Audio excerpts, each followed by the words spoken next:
resilience programs and some of the exciting findings from these different initiatives.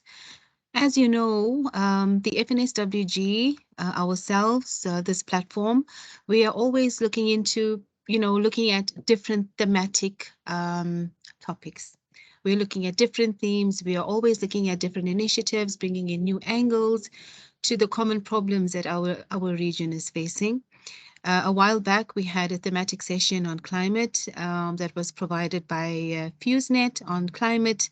And we are hoping that from the retreat we will have in November, we will be able to introduce new thematic sessions that would contribute knowledge and learning towards this platform and bring in a different array of topics and ideas that we can all focus on, that we can all integrate into our work and into our programming.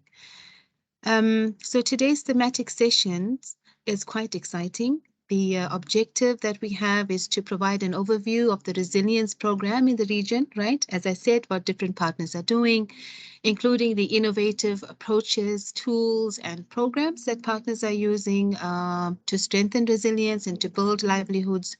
But I think also importantly, it's important to take, a bird's eye view of what's going to be presented today. Mainly because today's thematic session is going to contribute towards populating the content for our work plan. As you know, in the beginning, I think it was towards the end of last year where we adopted resilience as a sorry, somebody keeps calling me. We adopted resilience as a pillar in the work plan, and we're taking a bird's eye view today to look at what tools and approaches are being presented and what lessons are being presented to us in order to remember these and populate our work plan with this during the retreat. So this is a very important from that perspective. So thank you so much to all our partners for contributing towards today's session. We're going to be starting off with FAO. That's going to be providing us with an overview of all the resilience initiatives in the region from an emergency perspective and the resilience perspective, of course. We would then be delving into nutrition, resilience, and WASH systems and looking at the linkages between nutrition, resilience, and WASH, which is quite an innovative area that we haven't really looked into, but something to remember again for our work plan that we will work on later in the year. World Vision is going to be taking us into building secure livelihoods. Like, what does this mean and how do you factor in the ongoing stresses and shocks that households face in the region? We're also going to be hearing from USAID on their rapid feedback monitoring system, and WFP and UNAIDS are going to be taking us through HIV and resilience. Again, another very interesting perspective. How do you look at chronic diseases and factor in chronic diseases, right? When you are building resilience and resilient livelihoods, but also resilient families. We will then be moving on to just showing you, it's going to be very quick, an overview of the resilience mapping results. We have converted that into an infographic and a one-pager for your use. And then we will discuss the resilience pillar in the FNSWG. What does it look like currently in the current work plan? And how do we foresee this taking shape when we do have the retreat later on in the year? So that's the program for today. You are stuck with me, unfortunately. Godfrey is away for today, but I will do my best to take us through the program and keep us on time. But before we actually delve into and start the actual program with Sina, let me ask you quickly if some of you would like to volunteer to give us an idea of what are your expectations from today's session. And what are you hoping to hear from partners, and how do you think that this would really help taking your work forward in the region? I had already mentioned that for me, I really want to take in the nuggets coming in from different presentations to better populate our pillar on resilience later on in the year. But what are some of the things that you are really hoping to take home from today's session? Can we have a few volunteers who would want to just share their expectations with us?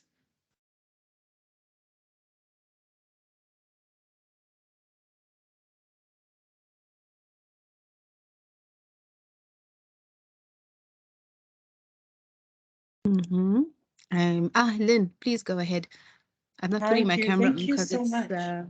okay. You can put your camera on as well. It's a bit dark where I am. That's why I'm not putting my camera on, but you're very welcome to do that. Sure. Let me do And that. okay. Okay, so hello everyone. Thank you so much for this session.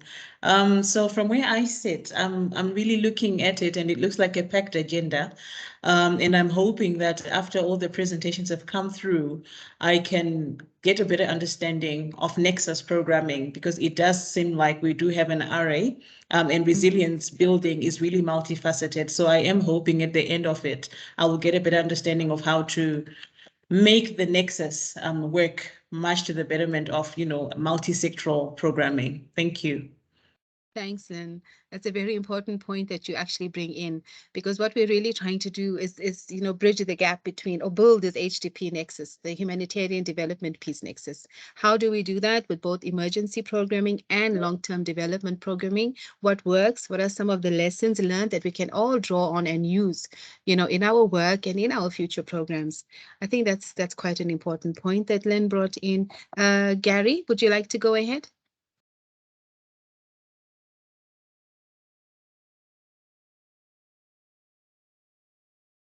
Gary, you're still on mute. Apologies, sorry. Apologies. I was trying to find my unmute. Hi, good day. Okay. Thanks very Good much, day. and great to have you back. Following on from the previous commentator, it's resilience is such a broad, such a complex concept, as well as practical way of doing business. It's a packed agenda, but it's an exciting agenda. And I certainly look forward to seeing how we can pull all those various parts together to have a meaningful outcome, because again, HIV, communicable disease, it only works. We can only address it if we look at all the triggers of vulnerability. And this agenda speaks to that particular point. So that's what I'm particularly looking for. Thank you. Thank you so much for sharing that. Absolutely agreed. Such a complex topic. That's so multifaceted. Everybody approaching it differently. How do we link it all? Very interesting. Okay, one last volunteer before we delve into our very exciting agenda for today.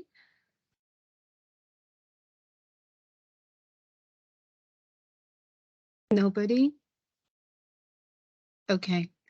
So on that note, I'm going to then invite our first speaker for this morning, Sina Lucan, FAO's regional agronomist, who's going to be taking us through how FAO's, the Regional Emergency and Resilience Hub, is approaching resilience building in Southern Africa. So on that note, it's over to you, Sina.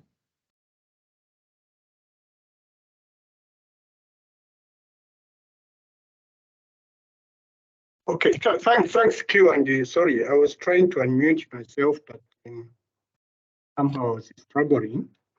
I think you started with quite interesting introductions, and also the colleagues that made some reflections. So I'll try to be quick, but you know that I'm capable of talking for 24 hours. So if I go beyond the 15 minutes you've allocated me, please stop me.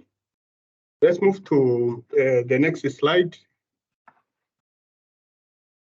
Yeah, from the FAO side, the Resilience Hub, which is based in Johannesburg, has been working, I think, it's a specialized entity within the Southern African sub-region, and focusing on resilience and emergencies, and basically especially providing technical support to countries, to partners in the sub-region with respect to those aspects.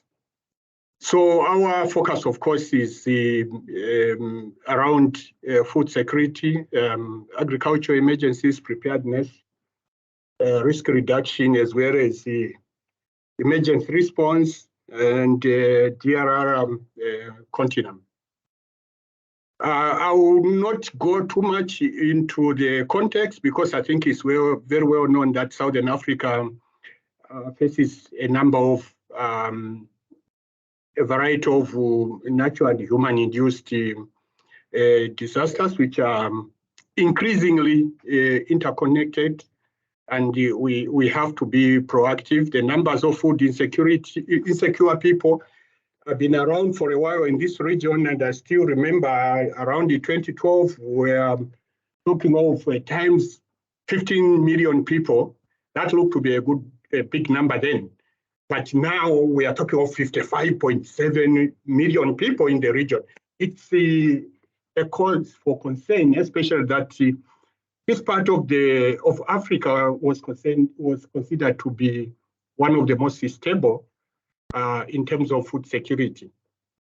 And we are especially concerned with rural vulnerable communities and the continuous erosion of the disasters that come in the region. This affects the smallholder farmers, the herders, the fishers, the forestry-dependent communities.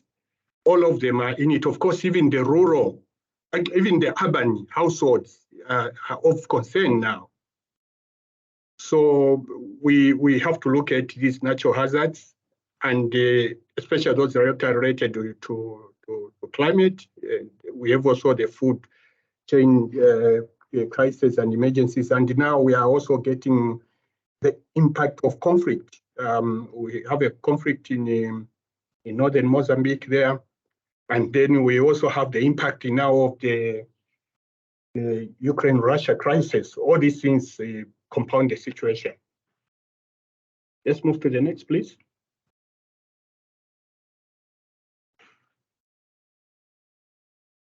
Yeah, we also have another aspect, which, climate change brings in a lot of things that we are not expected before. One of which is an increase in the outbreaks of transboundary pests and diseases of both livestock and a couple of about 2 or 3 years ago, we had outbreaks of locusts, African migratory locusts in particular, as well as the brown locusts affecting parts of Southern Africa. And this is an area where we collaborated with others, particularly with SADC, in order to contain this threat, which was actually putting the food and nutrition security of about 3.8 million people at risk. That we successfully managed to work around, and we suppressed the pests. To date, we have only the brown locusts that is still, I think, affecting parts of South Africa and southern Namibia, but at low scale. Of course, it could change. So we work closely with the SADC Secretariat and its member states, as well as with the partners in the execution of most of our work. At this stage, I could mention that this work, in terms of partnerships involving SADC, and including the colleagues that are here, other UN agencies, NGOs, we worked together to develop the regional resilience strategy for SADC. We collaborated together, as well as the regional resilience mapping. Again, this was multi-stakeholder by a number of us that are present here, including SADC. Next, please. In terms of our focus, we have a number of key areas that we are looking at, one of which is the anticipatory action. I think most of us are aware of what it is. We need to have systems that ensure that we are not taken by surprise, but by shocks that occur, but that we are able to forecast what is coming, and then being able to take proactive actions to mitigate whatever is happening. So we have strong presence in some countries with regard to anticipatory action, especially Zimbabwe, Mozambique, Madagascar, and Malawi. I think that is a key focus area. And I have to mention again, we're working with not alone, but with other partners, with governments, as well as the funding agencies, donors like ECHO. They are all big players in that, even for the transboundary pests and diseases that I talked about. USAID, OCHA, all of them are big players in the response. Next one, please. I talked about climate change is a major issue. We are all aware. Actually, most of the food insecurity, food and nutrition insecurity we face in Southern Africa, it revolves around climate change, particularly the water cycle. So you find that it's either drought or prolonged dry spells or cyclones that bring in food insecurity to us. Of course, I'm not saying we are forgetting about the impact of the war in Europe, but I think basically around there is where it's continuously, a year in, year out.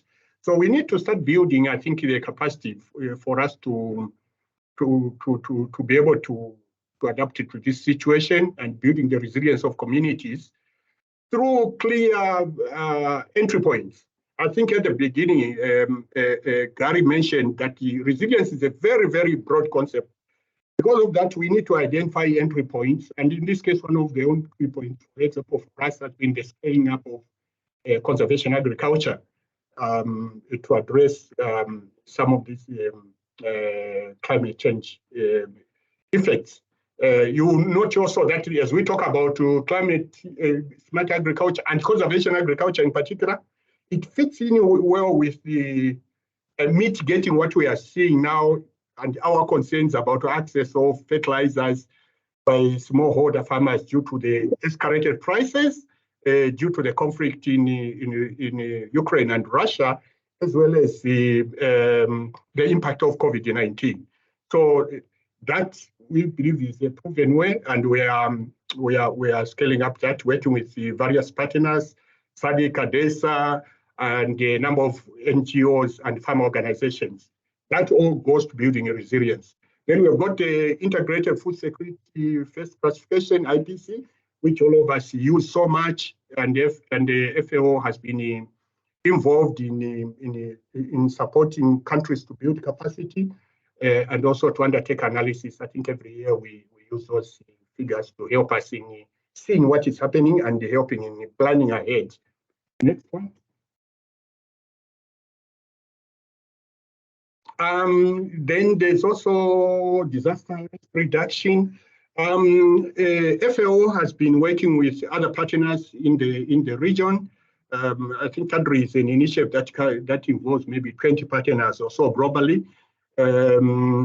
So we have been working with countries to build their capacity in disaster risk reduction through the cadre, working together with IOM, UNDP, and of course governments in the region. And so far, a number of assessments, audits to help countries look at their systems, where they stand, what they need to do to strengthen their disaster risk reduction capacity. We have worked already in a number of countries in the region, and we are still working even now. I think a lot of us have seen an email that came from IOM inviting experts from the region to support the diagnostic assessment that is going to take place in Tanzania next month. Next, please.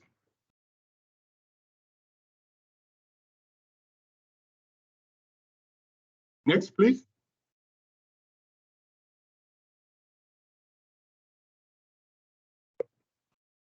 Hello, Qureshi, am I still there? Yes, you are here, Sina. I think, yeah, maybe the slide is stuck. Oh, no, it's on the next slide. Is it? Okay. Okay.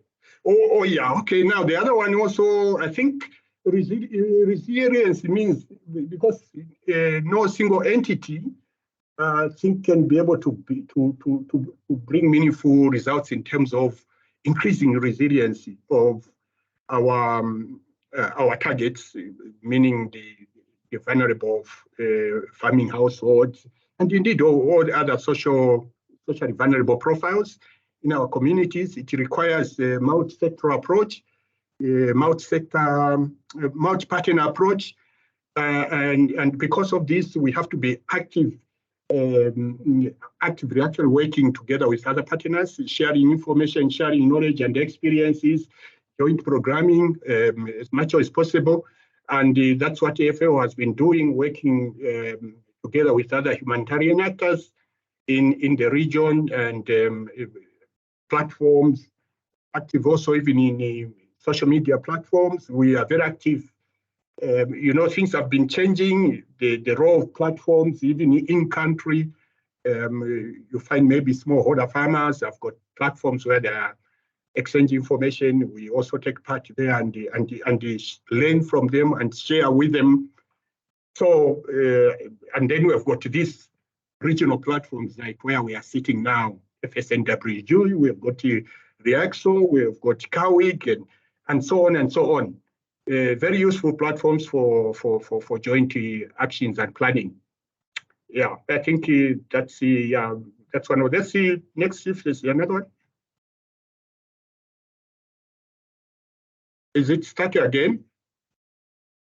Oh, okay. Yeah, so actually, I'm coming at the end. I don't know if I still have a few minutes.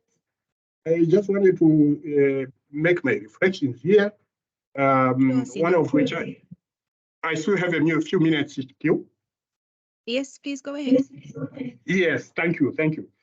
So I think for me, what we need to do is to make reflections in terms of what we have been doing, what achievements we have made, what the challenges have been, and what opportunities could be. I particularly think there should be a way in which we monitor this progress. I mean, the progress we are making. What difference are we making in terms of the situation as it is, and then what we are trying to change? I think it will be really very important for us to start looking at that. I think it's also important that we need to really start looking at beyond the conceptual or theory of resilience to really supporting work on the ground in order to get, I think, tangible results. I think that will be very important. We are being faced with a very unusual situation, a concerning situation, both in terms of climate change as well as the global environment. So it shouldn't be business as usual. I think we need to work together to find tangible solutions for people on the ground, because what we are seeing in terms of the rising number of food insecure people from around 12 million to 55.7 million should be concerning to all of us. What change do we need to make in order to make a difference, in order to bring down those numbers? Thank you, and over. Thank you, Sina. Thank you so much for your excellent presentation and for those words of wisdom. Definitely agreeing with you that we need to find tangible solutions for people on the ground. Definitely, in anticipatory action, we always refer to the first mile, the last mile, the communities on the ground that actually bear the brunt of these repeated climatic shocks, hazards that have to deal with these prolonged stresses and repeated episodes of shocks that actually deplete their resilience over time. So fully agree with you that these lasting, tangible solutions are definitely something that we as a group need to be looking into. So on that note, I'm not going to open the floor for questions right now, but let's just stick to the agenda and invite Marjorie from UNICEF for the presentation on nutrition and resilience WASH systems. So Marjorie, are you online? Over to you. Yes, I am online. Kindly checking if you can hear me. Yes, we can hear you clearly. Go ahead. All right. Thanks so much.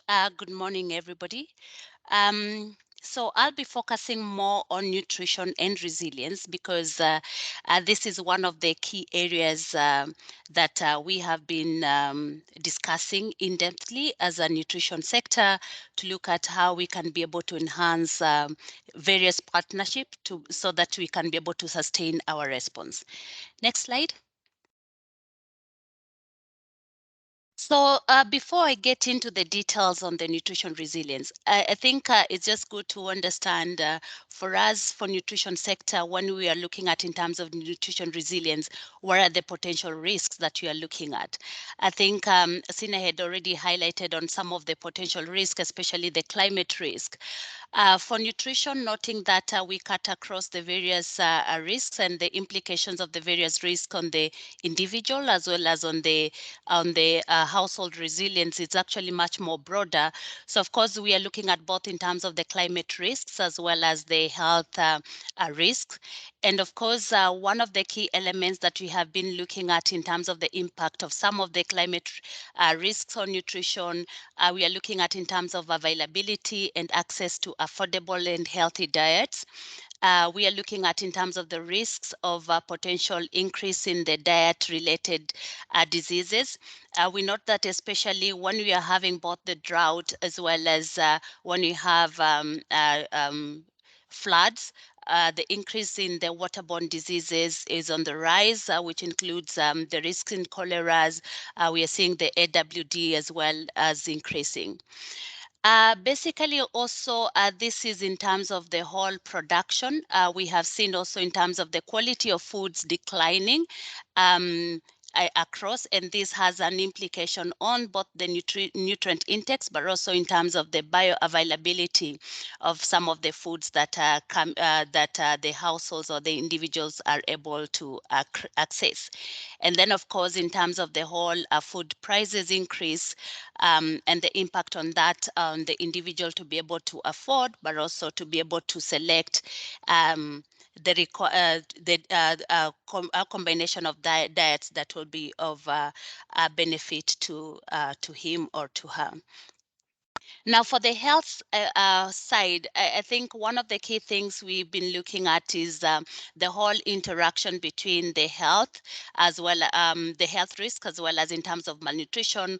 One thing that we note that of all the disease burden, malnutrition is actually accounting for the highest child deaths globally, just because, especially for the, what we have seen at the end of it in terms of the morbidity, we are having an impact in terms of the absorption of the nutrients, but also in terms of the body to be able to access some of the nutrients that are available. And again, I think one of the key things that we have been reflecting on is on the whole comorbidity management. And of course, what we are seeing, especially for some of the risks, is when we, in the cases where we have even the high epidemics, it's most of the areas that we really also have the high malnutrition rates, and especially in places where we have like the measles outbreaks, the cholera outbreaks as well. So most of the children that we are getting to see have both infections.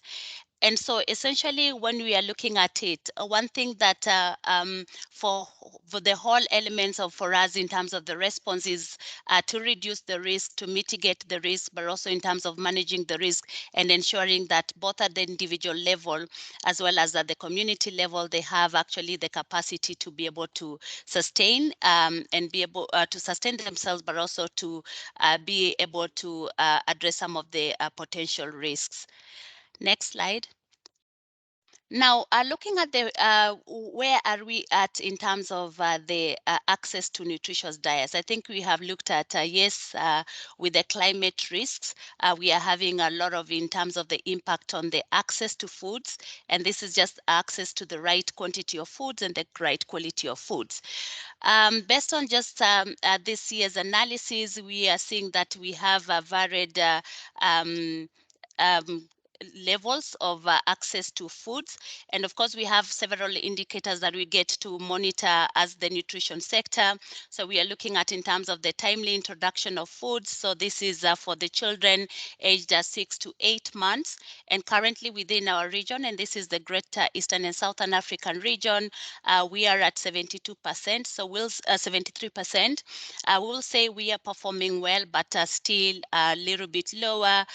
For continued breastfeeding, which is always comes in as part of the complementary, we are 65%.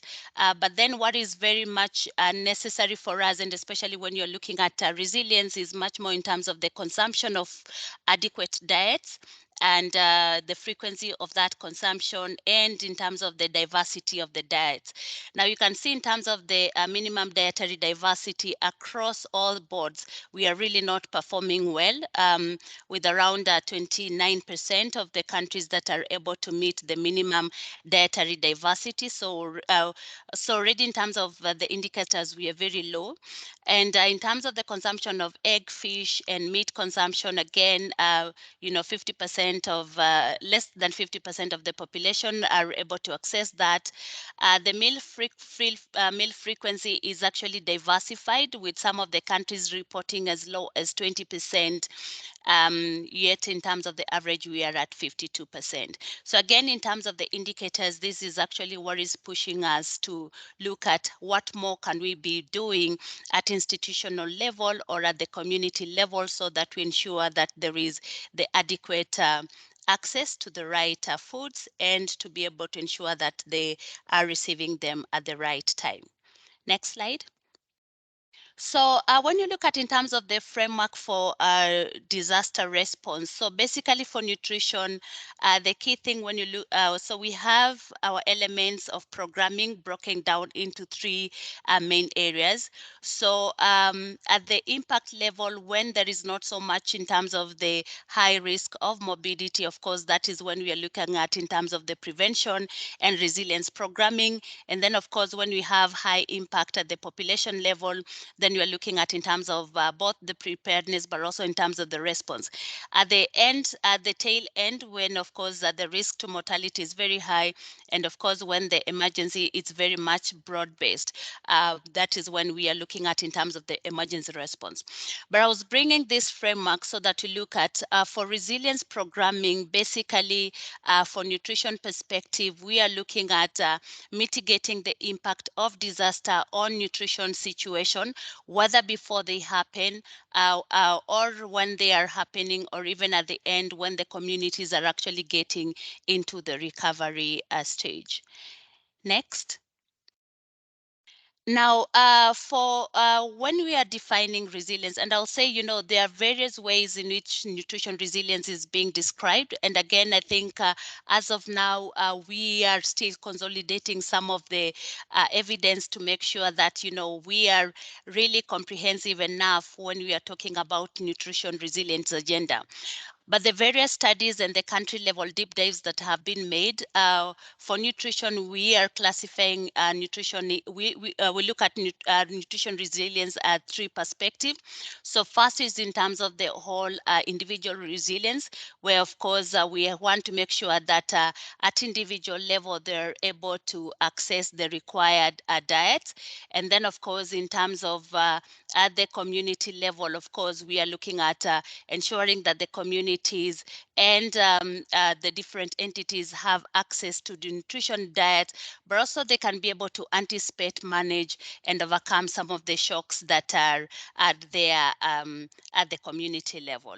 Now, of course, with the belief that if you have a very well-nourished people, then of course there is more possibility for them to be resilient. And I'm looking at in terms of whether it is in terms of the climate shocks, as well as if they're also encountering some of the health epidemics. Just looking at in terms of this is the overall framework. I think most of you already know about it, but for us specifically for nutrition, responding to the resilience, one of the key things is ensuring that there is the implementation of both nutrition specific and sensitive actions. And this is much more in terms of the focus on the prevention, but also in terms of the treatment and ensuring that that is already aligned within the various sectoral strategies and actions.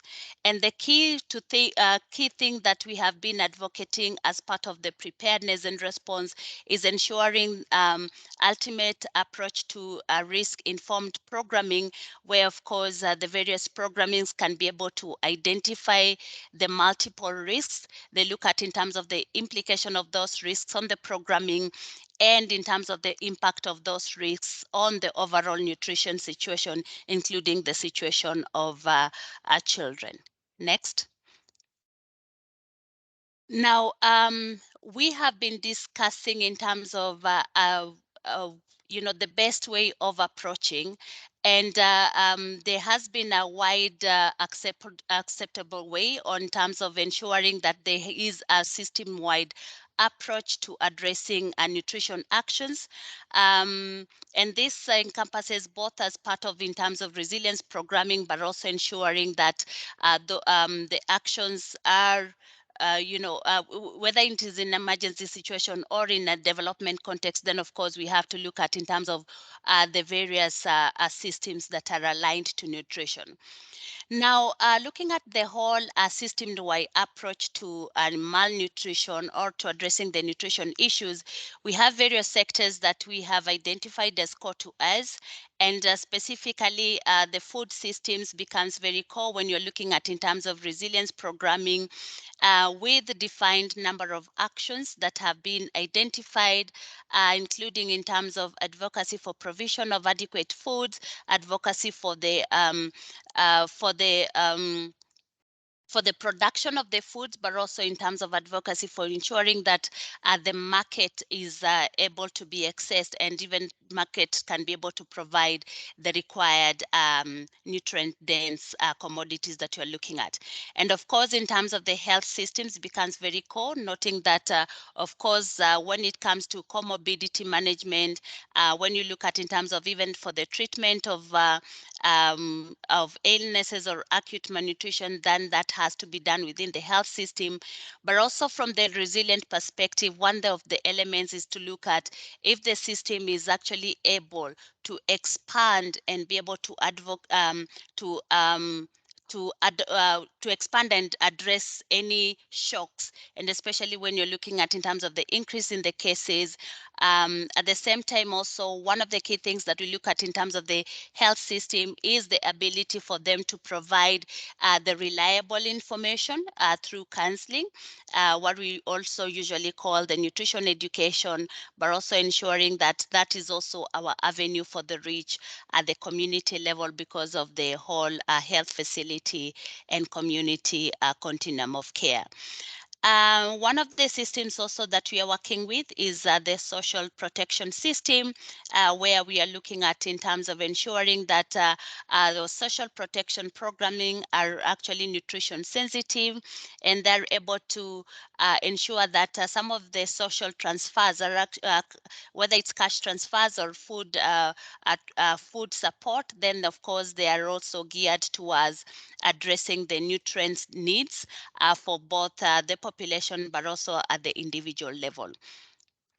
Now, looking at the WHO framework, so a WHO framework looked at in terms of where the potential areas that we can look at when it comes in terms of resilience. And this was part of the analysis that was done reflecting on the impact of the climate change on the health risks and on the overall health status of the community, and especially with the links to achieving some of the SDGs as at 2030.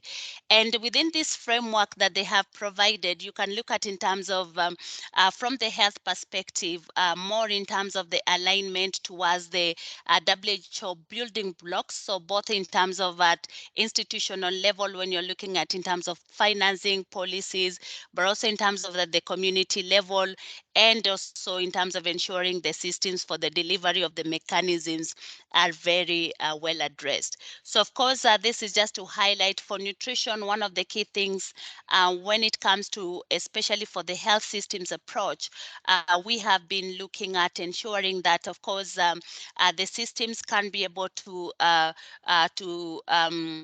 offer services at a continuum level, ensuring that there is the health financing. The workforce are very well much trained to address the nutrition relevant issues. When you look at in terms of the information system, then they are being able to be able to adapt and report on some of the indicators that we are monitoring on a continuous basis or on periodic basis related to nutrition. Next slide. So I will just look at in terms of some of the practical actions that have been going on nutrition resilience across.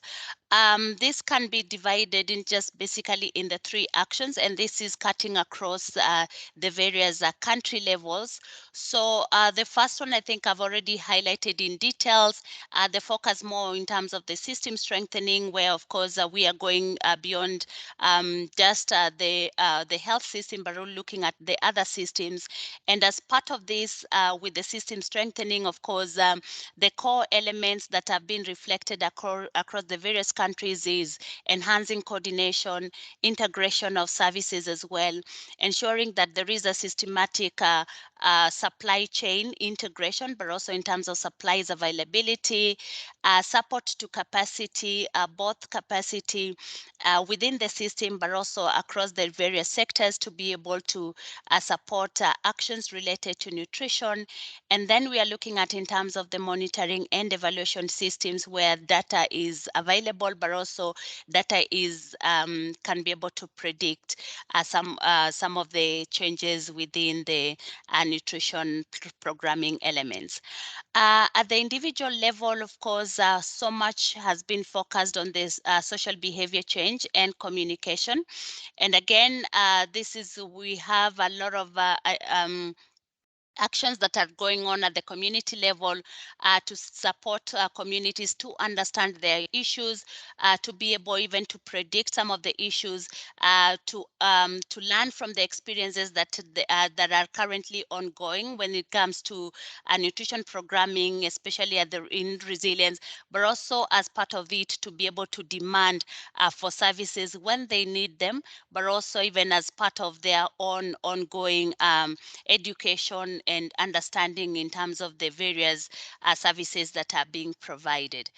Evidence generation is coming across, and I think one of the critical areas for most of the programming, we have been able to institutionalize evidence generation and understanding as part of the overall response. Just of recently, currently consolidating some of the experiences in terms of the response capacity when it comes to management of nutrition actions within the health emergencies, especially when we had the COVID-19 as well, and also in terms of the managing of some of the actions related to cholera and nutrition management. So basically, we have all the countries currently have been able to integrate some of the resilient based indicators within their assessment so that we can be able to help in terms of monitoring the actions, the nutrition actions, and monitoring the progress as well. Now we'll just get into some of the practical examples. Next slide. So we look at just to remind you, we're just running out of time. So can you perhaps do 2 examples and then we can move on to the discussions and question and discussion session? But we will keep all the slides when we are sending the presentations out. All right. Okay. Thank you so much. Thanks. Okay.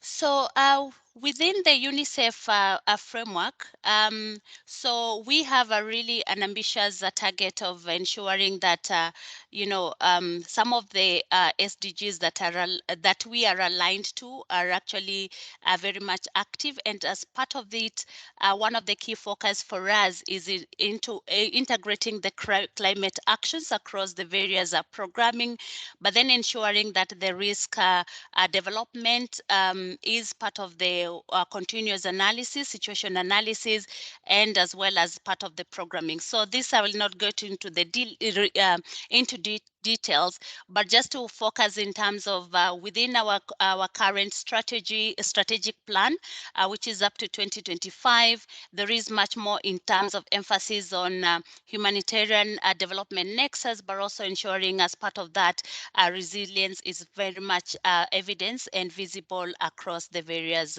programs. Next slide. I know, so this is in terms of just for reflection for the World Food Program. So we have Irene on board in case there is any question. But of course, for the World Food Program, the vision for resilience is to ensure that the individuals, households, and communities have an enhanced ability to maintain adequate nutrition status. And this is being achieved through a life cycle approach. And of course, in terms of the multi-sectoral approach to programming, as earlier indicated, nutrition really gets to cut across the various sectors. Then I'll get into just the next slide, noting the time. So as part of it, if you look at in terms of nutrition, the core thing is in terms of ensuring adequate nutrition status and adequate health diets across the different, with support to both in terms of the livelihood and smallholder farmer programmings. They're looking at in terms of the micronutrient resilient programmings, and as well as with the focus ensuring that, of course, there is the improved nutrition knowledge and practices across the various sectors. Now, I'll just 1 minute to go into two countries. The first country that I will look at, this is not within our region, but I think one thing that I wanted to pull out, one of the countries where we are working collectively with other sectors in terms of enhancing resilience, and this is participatory work, is Somalia. And the reason for Somalia why we have really scaled up, and a lot of lessons are coming from there, is they're just getting into a risk of famine situation. And as part of it, we are consolidating and ensuring that there is the interaction between the various organizations, and ensuring that also the various systems are coming together to be able to, to accelerate the actions. So of course, for the UNICEF part of our core advantage is always in terms of a nutrition support, wash systems, wash and health, and also in terms of our focus on the child protection. So there are various example, good practices that we have generated from the Somalia programming, especially in terms of how the different actors can come together to how the different partners can come together under a common objective to be able to accelerate actions, especially at the community level. We have learned a lot in terms of the community level engagement and community participation as part of the influencing action, but also in terms of enhancing the demand creation, but also in terms of the whole synergistic approach in terms of resource mobilization and ensuring that there is the common policies and procedures in place. Of course, within the SADC region, we have good examples as well. One of the countries is Malawi, where for Malawi, of course, the FICEPO programming is currently being introduced. And of course, within this one, 4 key pillars that are currently being implemented, of course, focusing on nutrition sensitive agriculture, empowerment, and skill development. And just to highlight, I think this is also one of the key examples that for us, because nutrition for UNICEF, basically we look more intensely at the nutrition specific actions, but also when we get to work together with various agencies, including working in FAO, we have much more in terms of elements of nutrition sensitive actions that are currently being implemented. And then just the last slide, where we are at also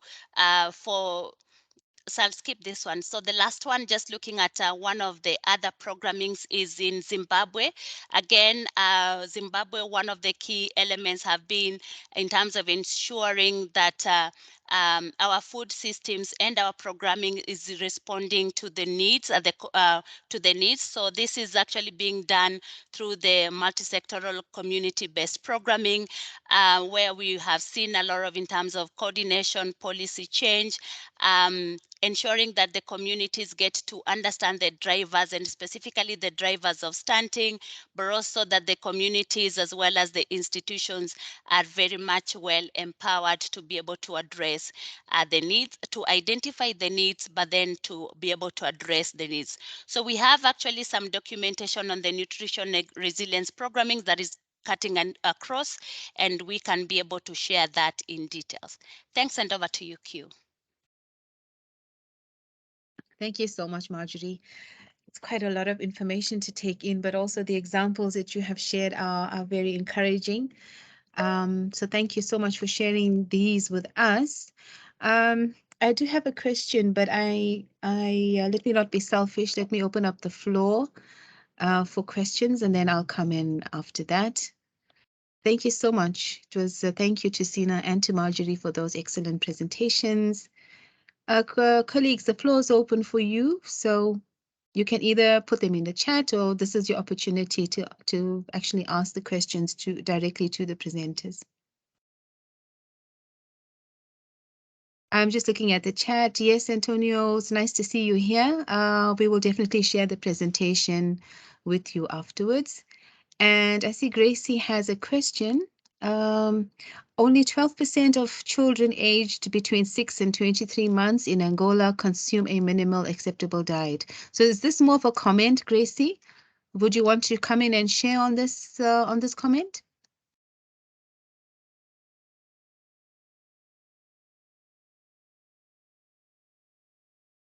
I don't know if Gracie is still online, but it seems that she was contributing.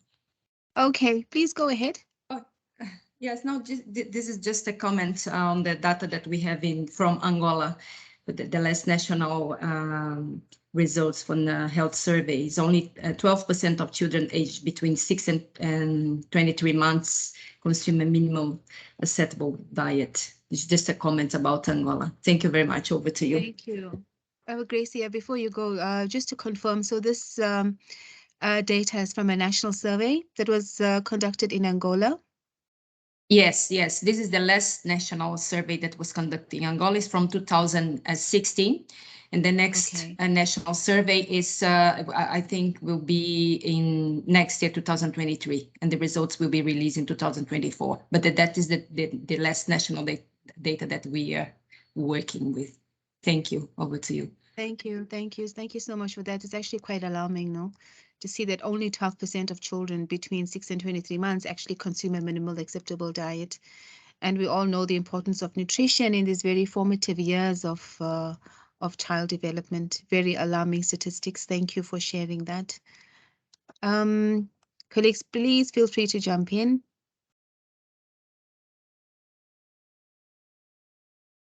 Any questions for Sina or for Marjorie? Marjorie, I had one question for you, so let me just jump in and ask you this question. You know, with the increasing frequency and intensity of these hazards that we are always talking about, especially if we use the Grand Sud, or if we use Mozambique as an example, increased flooding, the cyclones, and the resulting displacement that happens for these very vulnerable families, you know, and it's not really a once-off situation. It happens quite frequently. I just wanted to ask you, like, how seriously and or how adversely does this affect adequate access to diverse foods, you know, and especially the frequency of feeding, as you said, which is so important in these formative years of child development.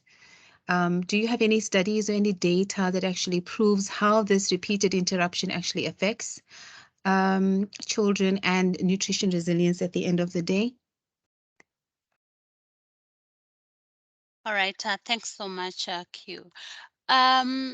So just to highlight, we currently are looking at the national surveys. Actually, the national surveys are the ones that get to reflect much more in terms of the impact on the dietary diversity. But just noting, most of the time, based on the surveys that we have done, and specifically looking at the surveys that we conducted even for the Cabo Delgado region, for Mozambique during for Madagascar during the drought. One of the key things that we noted, the access and the consumption of diversified diets was very much lower. We also just did also a snippets when we were having the COVID-19, and actually from the questionnaire that we reached out and we did what we call the CATI questionnaire. This was the computer assisted survey during the COVID-19. And I think what we noted, you know, prior to the epidemics and during the epidemic, there was a little bit of a change in terms of the access to nutritious diets. And most of the time that based on the survey that we did, actually impacting more in terms of the access to vegetables, then of course in terms of the reduction on the number of meals, but also in terms of the reprioritization of the funding at the household level for other things other than in terms of the adequacy of diet. So of course we have a number of studies that we have done. We are still consolidating, but also just I think I can share with you of our recent analysis on the Fed to Fail, which actually reflects in terms of what the different countries, how they are performing when it comes to diversified diet. And you can see most of the countries that are actually performing worse are the ones that are experiencing the high food insecurity, but also the ones that have been exposed so much to health epidemics. So that is available. And I just wanted also to highlight to Grace, yes, I totally agree. We did a mapping of the MOICN indicators. This is maternal, infant, and young child nutrition indicators for Angola. And actually for the southern part, Angola is really performing very low on the key indicators for both maternal as well as young child. We are still doing advocacy in terms of the for the adoption of the complementary framework, but also in terms of for them even to enhance their food systems. As I'll say, I think the discussion and the deliberation are at an early stages. One of the challenges that you continue facing in Angola to be able to accelerate some of the actions is mainly in terms of the funding, but I must say I think there is in terms of momentum that is building up so that we can look at options and different avenues on where we can help the communities and help the institutions to address the gaps on the feeding. Thanks, and over to you. Okay. Thank you. Thank you so much. And please do share those studies with us. And this goes for other partners as well. Gracie, please feel free to also share the study with us, even if it's from 2016. We will also send it out to members of this platform. It's still quite interesting to note, you know, I mean, if that's the latest you have from 2016, still informative to some extent. On this note, I'm going to hand over to our next presenter, Maxwell from World Vision, and he's going to be talking to us on livelihoods and resilience, so building secure livelihoods and creating pathways out of poverty based on a program that World Vision has implemented. I mean, one of the many successful programs. Thank you. Maxwell, over to you. Thank you so much, Q, for that opportunity. Just to confirm if you can see my slides. Yes, we can. Thank you.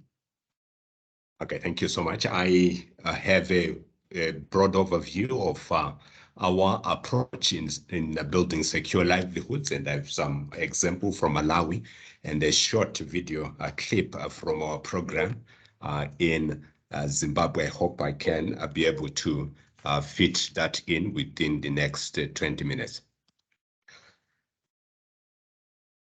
Yeah, the presenters earlier have already highlighted the complexity of the situation that we find ourselves in with cyclical disasters that affect the sustainability of most of the work that we do within the communities that we serve, and also how it is easy for even households that would have attained some level of livelihood and food security or nutrition security for that matter to fall back into probably close to destitution when a family misfortune happens or a disaster occurs. So in building secure livelihoods, we have a few approaches or tools that we have found to be very helpful. And the first one relates to developing a savings culture and also financial inclusion within the communities that we serve, and not just waiting for access to finance that comes from institutions that are external, but working with local communities, training people to start savings groups and starting to save the little that they have until such time they can access funding from microfinance institutions. But also the empowered worldview approach to transform the mindsets of the populations that we serve has been a key point of entry in any of the communities. Essentially, this is looking at how we can build upon the worldview of individuals with respect to the extent that they believe they can change their situation and have aspirations that will motivate them to take calculated risks and be able to break out of the cycle of poverty. But also the training of producers or entrepreneurs in terms of financial planning and ensuring that whatever they put their money in is something that has a higher chance of success. There's also has been already a discussion or reference to how much we need to adapt to the climate change impact that we're beginning to see. So we have to look at how we can manage the natural resources in a way that is sustainable, but also adapt to the impact of climate change. Then community-based disaster risk reduction or management relates to how we facilitate communities to identify the most common disasters or hazards that they are vulnerable to, and also determine the vulnerability factors within these communities and households, but look at the capacities that they have towards coping with some of these hazards that they face, and facilitating them to come up with action plans to mitigate the impact of these hazards, but also to prepare for when some of these shocks might actually affect their livelihoods. Then the key partnerships have been critical. I think Sina highlighted that no single organization can achieve the resilience that we intend to build or to facilitate within the communities that we serve by themselves. So the issue of partnerships can never be overemphasized. But also looking at the local value chains and market systems development. I think what has often resulted in even the lack of interest in some of the production systems, mainly agriculture within the communities that we serve, in young people has been the fact that they have seen the drudgery work that people have to put in and yet get very little out of that effort. So systematically understanding the viable value chains and working with market actors to ensure that there is demand at a viable price for any producer is a critical input within the communities that we serve. I will just get back to the empowered worldview that I made reference to earlier. So they are the internal enablers as well as the localized enablers and structural enablers. I will not bore you too much with the localized enablers and the structural enablers because these are the issues within the environment that households find themselves in. But what I would want to get a bit deep into relates to the internal enablers. I already highlighted that we have found this approach to be significant, but often we go in there with the clear concepts that have worked elsewhere, and we try to facilitate a process for ownership by a local community. And yet, we do not invest in the individuals that are supposed to drive the change that we want to see. So until such time that the change is driven from each individual, then it becomes difficult to sustain whatever achievement that we see. We go in there with a 3-year project, 5-year project, and after that, then everything ends there. But if we start with the individual, trying to help them understand who they are, like their identity, and how that worldview of themselves relates to their religion, to their culture, to the issues of gender or class or any other factor that can define a person as an individual, then we may not be investing well. So we facilitate that process, and each person that is participating within a project needs to identify or describe who they are, the values, their core values, and within their identity, what are some of the vulnerabilities that they face? What are some of the capacities that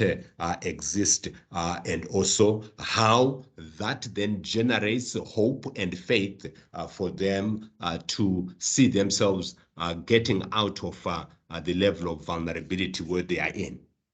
Then as they see that hope of how they can get themselves out of the level of vulnerability, we facilitate a process of vision development. So each household will develop a vision to say, this is where we are now, and this is where we want to go. Some visions could be including maybe a building of a safe homestead or a water source, or having a constant flow of income through a passive production system such as beekeeping, for instance, and also where they want to send their children to school. So this may appear basic for some people that have done well, but just defining a vision brings a challenge to that particular individual, so that they have a clarity of the journey that they are going to follow to achieve that particular vision. And we facilitate a process where each household would then draw that on the on a flip chart, and put in the inputs that they require to achieve that particular vision. And having a clear vision will boost the self-esteem of each individual and each household, and you find that their participation in group extension services becomes higher because they have something to talk about. They've identified the inputs that they would require from outside of their household to be able to achieve that particular vision.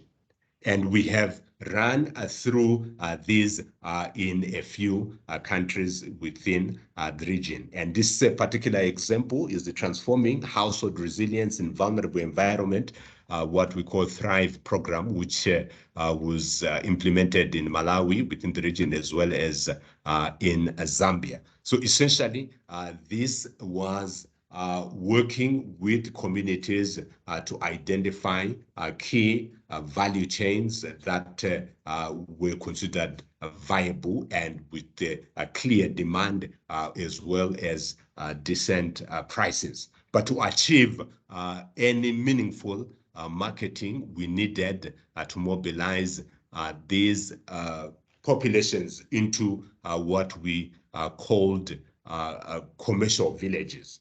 So for the viability of any value chain, whether it's groundnut or it's soya bean or it's dry bean, for it to attract a significant offtake markets, you need to have a significant population that chooses to produce and participate in that particular value chain. Then you can attract big buyers to come within the community and buy at farm gate or at wherever the aggregation has been made. So these are results from a 5-year program specifically for Malawi. But the key issue that I want to highlight here is the fact that when there is some collective acquisition of inputs, then the cost of inputs becomes less. And when there is collective acquisition of extension services, then it becomes cheaper on whoever is providing that extension service, and people can get the coaching that is necessary. Then the collective marketing of like products for people that are operating within the same value chain then allows them to negotiate for prices that are favorable. So on your top left is just an indication of the proceeds from 30% of the households that consistently marketed their products through the marketing groups. But a significant number, that 70% of some of these households decided to sell independent of these collective groups.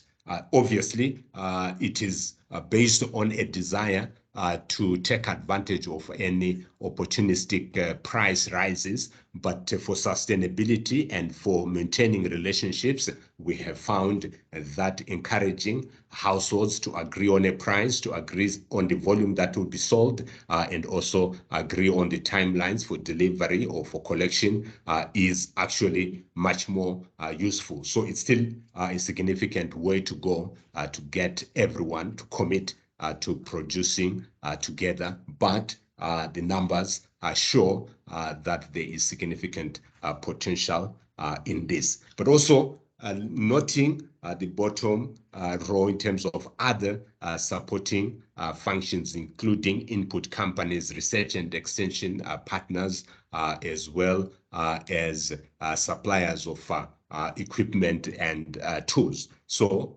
we need to ensure that we have a network of all these in addition to the offtake markets. But also one aspect that has not been developed adequately within the rural economy is contribution to the production of seed. And we found that for those households that chose to produce seed as opposed to a commercial product for the table, we're also finding a potential to grow. At this stage, I will stop sharing these slides and try to get you to one of another example of a project where we have facilitated similar processes and gotten to see the value of a motivated household having a clear vision and wanting to use whatever they have within their means to expand their production and income.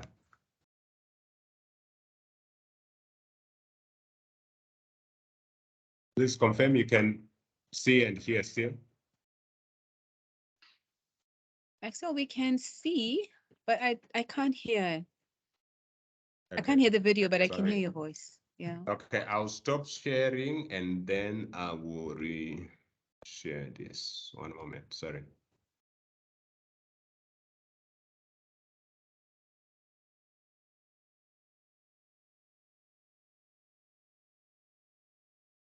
One moment.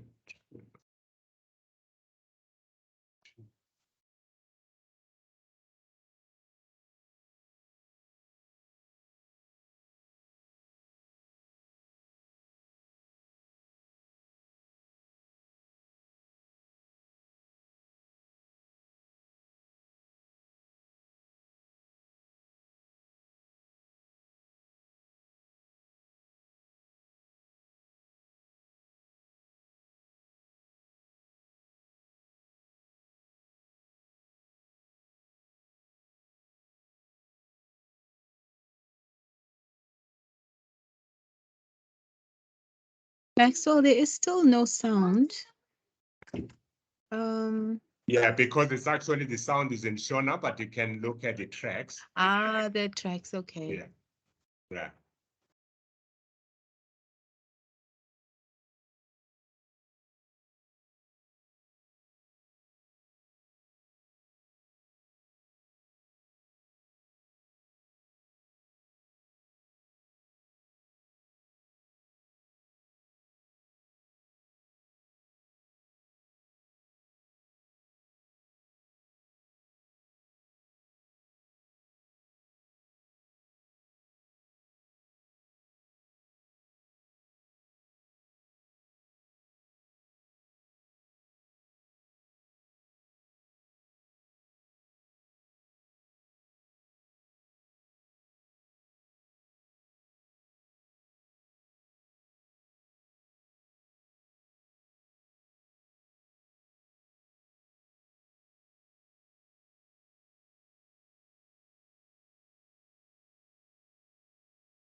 Well, thank you so much, and my apologies for the lack of sound, but that was a USAID-funded program, a 5-year program implemented in Buhera, as well as some districts in Masvingo in Zimbabwe, where we, alongside other partners, including CARE and SNV, rehabilitated a number of irrigation schemes and also set up some of the solar-powered irrigation schemes as part of the adaptation to the impact of climate change. And we saw there how this particular household moved from a point where they were dependent on say food assistance during most of the seasons to a point where they have even grown their livestock ahead, from cattle to goats as well as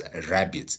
So that diversification of income streams is a sign that it is possible to build a resilience of the communities that we serve if we start with empowering their worldview and ensuring that they have a vision that they work towards and not just to wait for handouts that sometimes have to be provided depending on the severity of the hazards that affect these areas. I'll stop here for now. Thank you. Thank you so much, Maxwell. That's been really inspiring looking at that video and also listening to the approach that you have taken, from empowering the individual and deconstructing, their lives, their livelihoods, their vision, their dreams, and then creating these multifaceted linkages from the house to the market to create sustainability. And build household resilience. It's amazing. And this is exactly what we mean when we talk about programming for resilience. So it's been fascinating and very motivating listening to you. Thank you so much. Maxwell, please feel free to answer the question that Jones has put in the chat. In the interest of time, we do have to move on to Killian, who's going to be talking to us about the rapid feedback monitoring system. So Killian, over to you, and then we will open the floor for questions after the presentation from Gary. So over to you, Killian. Thank you.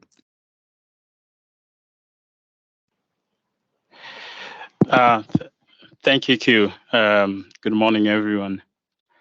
I think it's good that I'm coming after Maxwell because he shared one of our activities in Zimbabwe, the Ensure program.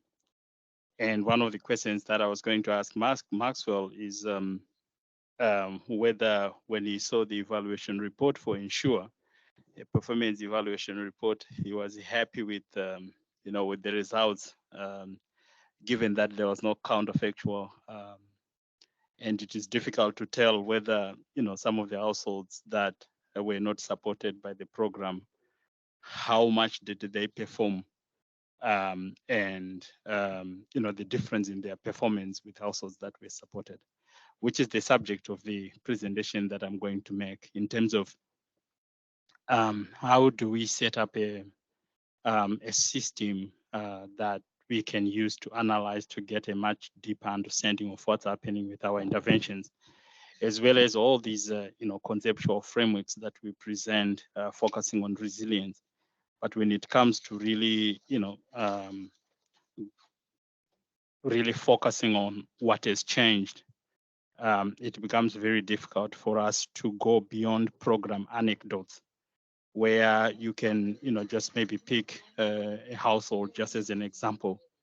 But in terms of program-wide, program-wide understanding of the effects of the interventions, at times it's difficult to tell because we don't have the systems and ways to be able to really pick that up, analyze it, and do the sense making. So my presentation is on the rapid feedback monitoring system, developed in collaboration with a number of partners in Malawi. CRIS being the secretariat or lead, and the World Bank coming in, FCDO, my apologies, there should be FCDO, University of Cornell, and ourselves to come up with a system that would enable us to, on a more regular basis, track what's happening with household, well-being outcomes, and what is changing based on interventions, based on the shocks and stresses that these communities are facing.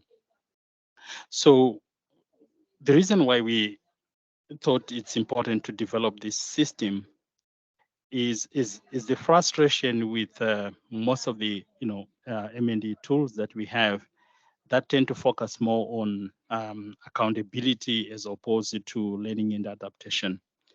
So in terms of accountability, we can prove that we reached the targets, we can provide anecdotes, but in most cases, we are not really able to say much beyond that. And also the pre and post evaluation designs don't really help in resilience measurement. We fail to capture what happens in between, which is critical when you're looking at the resilience of households. So the rapid feedback monitoring system is a persistent analytical structure where we have selected households that are visited every month to collect data based on the module that is relevant for that particular season in that particular month. There's flexibility to change modules depending on the context and emerging issues. It combines the World Bank SWIFT methodology that looks at poverty measurement, also combines work that we supported CRS to do in one of our development activities, on measurement of resilience indicators and analysis. The idea is that we have near real-time feedback on the well-being outcomes that we are tracking for adaptive management purposes. So every month there is a core set of indicators that we collect, analyze it, and see what's happening with the households that are participating in this system. What is also good about it is that it comes with feedback loops, so that it's not just an extractive data collection system, but there's a chance to go back to communities and share those results with the district councils in terms of what they mean and in terms of how government through the National Resilience Strategy can begin to address some of the gaps that are apparent from the analysis. So far, it's covering 10 districts in the south. These are the districts commonly affected by hazards and annually face high levels of food insecurity. We recently also started looking at urban areas, given the increase in urban poverty. We thought it would be good to really also zero in on some of the urban areas, understand what's happening, and see some of the gaps. So the system really focuses on household resilience, but the idea is that at some point we need to then look at community and system-wide resilience measurement and see and try and draw some insights from that. Next slide. So you remember the first session that we had on resilience measurement. We tried to present on the conceptual framework. The reason why I've gone back to this slide is just to jog your minds on the framework and what is important when it comes to resilience measurement. So this RFMS captures the shocks, the stresses that households are experiencing. It captures the assets and resource transfers that households are receiving, if any, as well as their own income generation activities. It then also captures the different trajectories that households are taking, when they experience a shock. More importantly, it helps us, understand why some households bounce back better and why some households, are not able to recover from the shocks and stresses they experience. All this based on household well-being outcomes. So the RFMS is therefore, based on this framework that was developed by Frankenberger and his colleagues. I'm sure some of you have seen the Building Resilience for Food Security, for Food and Nutrition Security publications that they produced on resilience measurement. So it's just to give you a sense of the framework that informed the design of this rapid feedback monitoring system and why it's important in terms of measuring resilience. So the sample sizes that we have statistically valid at district level. We have got about 4,500 households for the rural sample, and about 1,000 households so far for the urban sample. Next slide. So at the moment, we, the CRS team is busy updating the dashboard that will be publicly available. And they will also work on putting data sharing agreements in place so that this is a resource that is publicly available, and one can be able to download the data for additional analysis. So what I just did was pick some examples just to show you what is possible. Of course, there's a lot of debate around resilience measurement, and I think from this pilot we'll be able to learn a lot more in terms of what might be important to consider when you're designing a resilience measurement system. So what you're seeing there is just a households impacted by the increase in food prices for every survey round. The dashboard is going to be organized in such a way that you can pick any shock. You can be able to generate a map just to give you a visual of the most affected district by that shock. You can also even go to a level lower. You can analyze by rural, urban. What is also fantastic about it is that you can actually do the analysis based on poverty quintiles developed using the SWIFT by the World Bank. And so it's more integrated in that sense that you can analyze the different shocks based on the target group. And if your activity is really focusing on the lower quintiles or the most poor, you are able to do that and get a sense of the impact of the shock on the different household well-being outcomes. So this is just a very simplified face of the dashboard.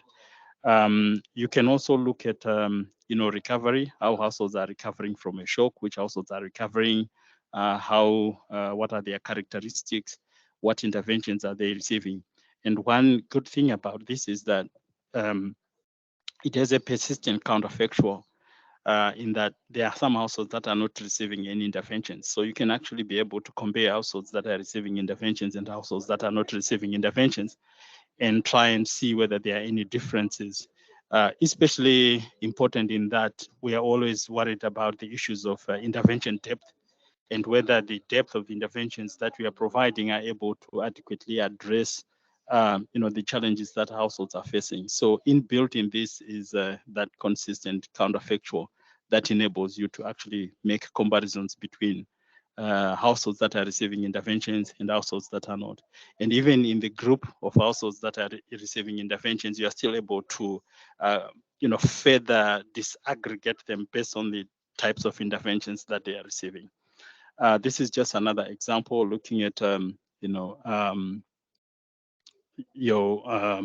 food security and using the household hunger scale just to highlight issues around seasonality and how the food security status of households is changing.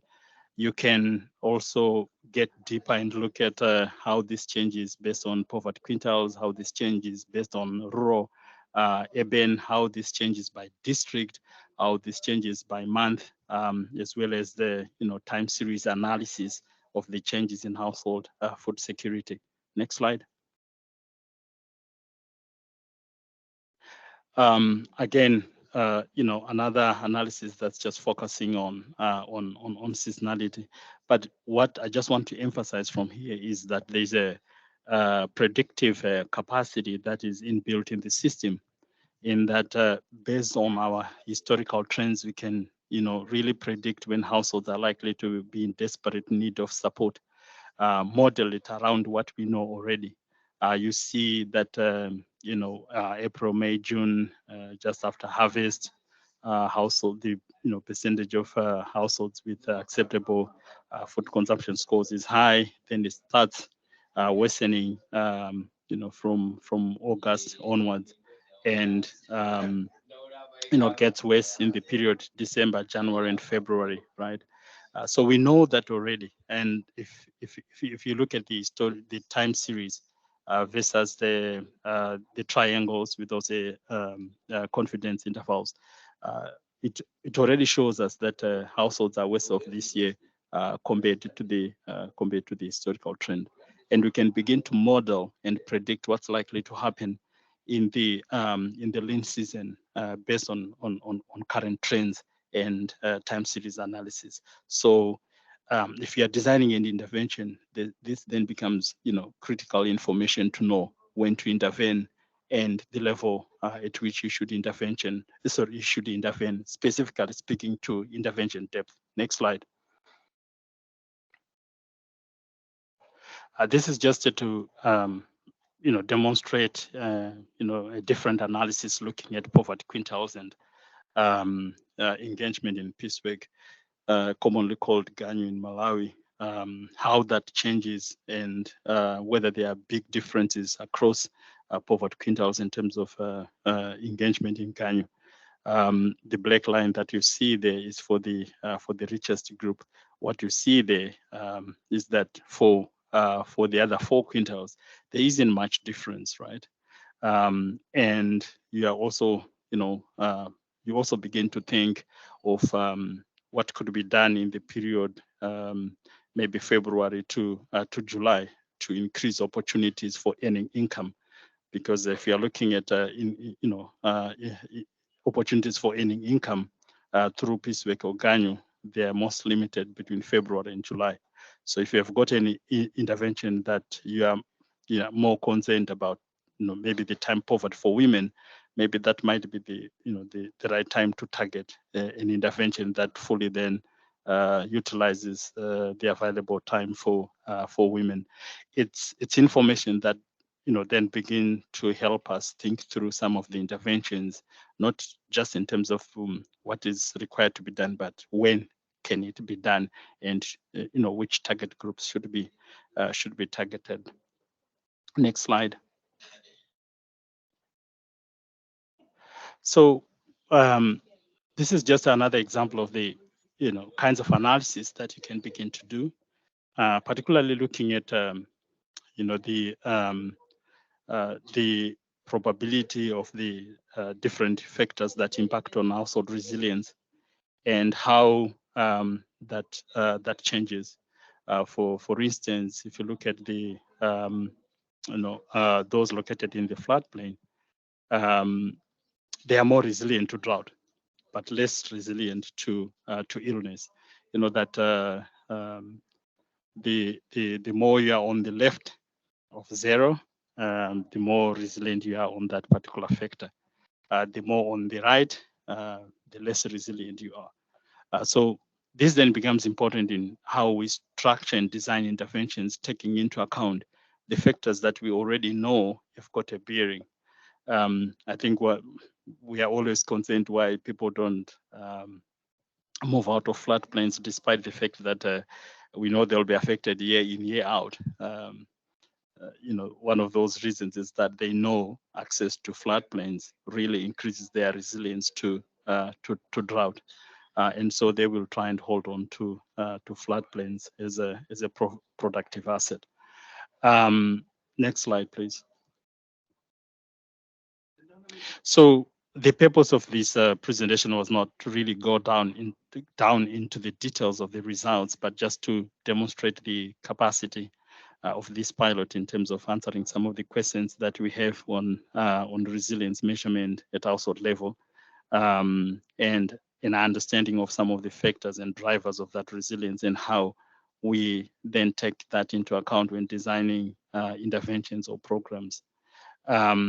And it's something that really has been very revealing in terms of what is required. First, to clearly define your resilience agenda, and then link that understanding to the design of a system that then generates evidence that you can use to understand what's happening.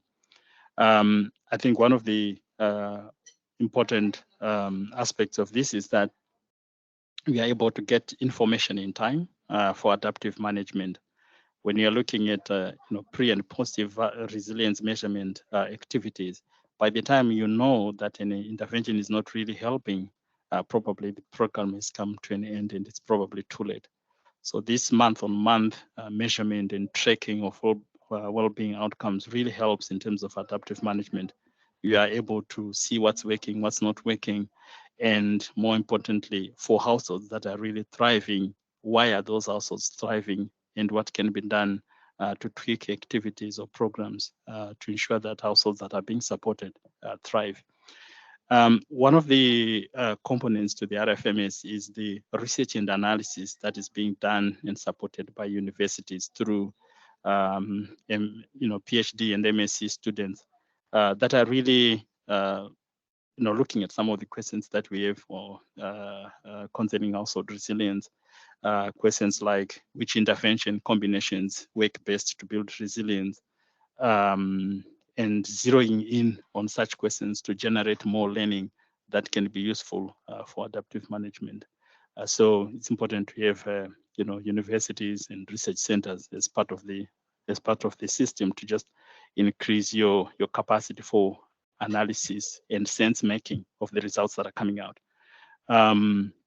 I've already talked about the benefits of persistent analysis, as well as the counterfactual. I think just to highlight the importance of having government on board for sustainability purposes, the government of Malawi has the National Resilience Strategy, and within that strategy, there are outcomes that are supposed to be tracked to see if the different interventions and policies associated with the strategy are working. So this gives the government a chance to look at what is working, what is not, particularly when you look at big ticket policy interventions like the agricultural input supply activity that the government does every year. You can then be able to analyze the data based on who received and who didn't. Those that received, how did they perform? To what extent did we increase the food security outcomes for households that received? So it becomes a tool for not only just understanding household resilience and performance, but also the effectiveness of the different policy options that governments have access to.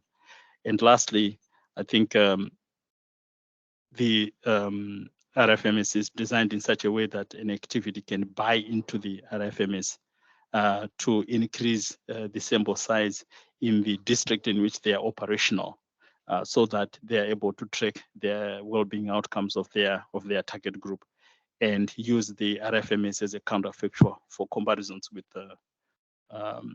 the performance of their targeted households, and also learn from those households that are performing but without their support, what's driving that performance. But related to that will be the need to have a clear and more binding data access agreements. Let me stop there and see if there are any questions. Thank you so much. Thank you so much, Killian. I mean, this has been amazing and excellent to see, how far the tool has come and some of the results and what it can actually produce. So I do have quite a few questions, and I know people are putting questions in the chat, but let's quickly have the next presentation from UNAIDS, from Gary, before we open up the floor. I hope everybody can just hang on a line for just 10 more minutes. I'm sure we'll be finishing by 12:15 today. We will cut the agenda short. We will remove the next steps because there's not much to discuss under next steps. So Killian, please answer the questions in the chat for now before we open the floor after Gary's presentation. So Gary, over to you. Thank you very much, and pleasure to be here. I am presenting for Noni of WFP and doing so with my colleague Charlotte. Because of time, we'll go as quickly as we can, but hopefully capture the main points. Next slide, please. Just a very quick outline. We're going to actually try to drill down what we mean by resilience, how it affects HIV, and to try and demonstrate the multifaceted nature of the disease and how only by adopting a resilience-based approach at the community level, are we going to actually reduce infection and defeat AIDS by 2030? Next slide, please. As you can see, this is about people, systems, and communities. While communities are certainly critical in the HIV response, we must not be blind to the fact regarding the capacity of community-led responses. Key populations and young people to contribute fully towards ending AIDS by 2030, sadly, is very often undermined by the persistence of acute funding shortages or the shrinking civic space that we're witnessing now in many countries, as indeed a lack of full engagement and integration in the national response. Next slide, please.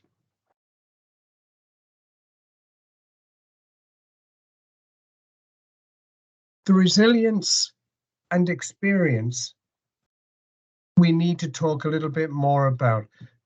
It's in response to addressing those inequalities that disproportionately affect the key populations and priority populations. But we are now having, if you will, a once-in-a-generation opportunity to build back better, the BBB, from COVID-19. We can do what we can, we know what we need to do. We need to ensure sustainability of the HIV response with inbuilt resilience. We need to leverage systems integration, tap into those efficiency gains with enhanced, for example, domestic funding in order to fully get to grips with the HIV response. And of course, use technology that we can draw from universal health coverage. We must note that an inequality lens that is rooted in human rights is absolutely critical, one that recognizes the importance of gender equality and community-led responses, and which is the key unifying feature of the new Global AIDS Strategy to end AIDS by 2030. And above all, it calls for bold, urgent action to ensure that up to 95% coverage is realized in all populations and age groups, regardless of geographic area, and that our response is evidence-based. And I quickly add the phenomenally rich presentations from my colleagues that we've heard this evening really will provide that, I'm sure, that evidence. And we need to make sure that combination prevention of vertical transmission, as well as sexual and reproductive health services, are absolutely center stage of all our action.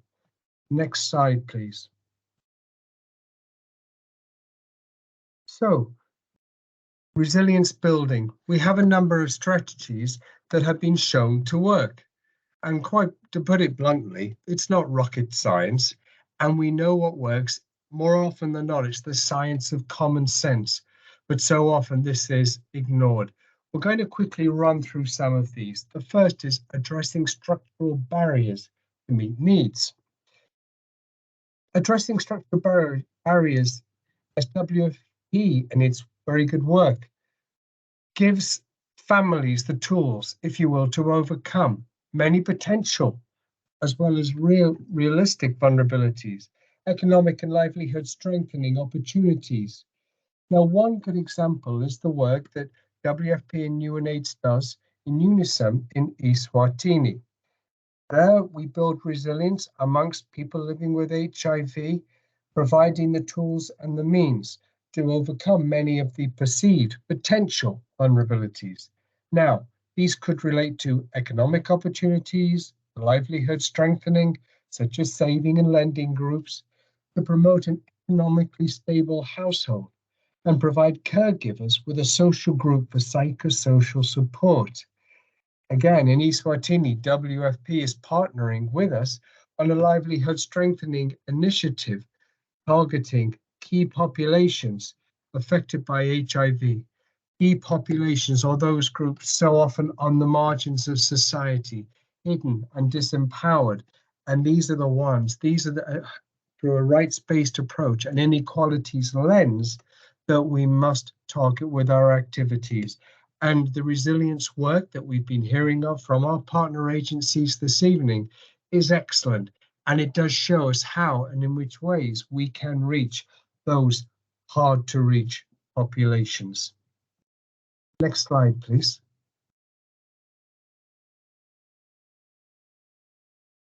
During COVID-19, we learned many critical lessons. We all did.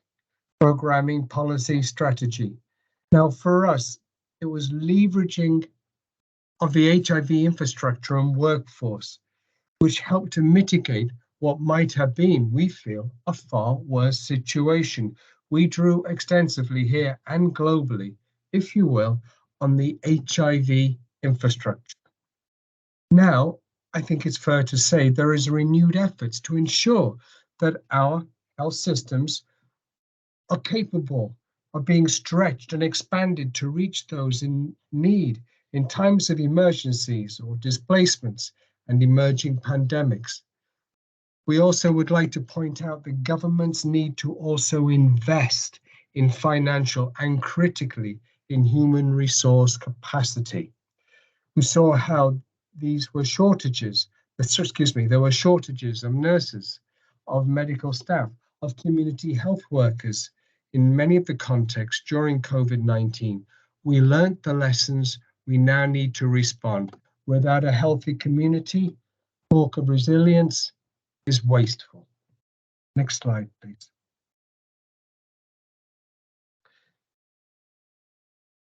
Community mobilization and partnerships.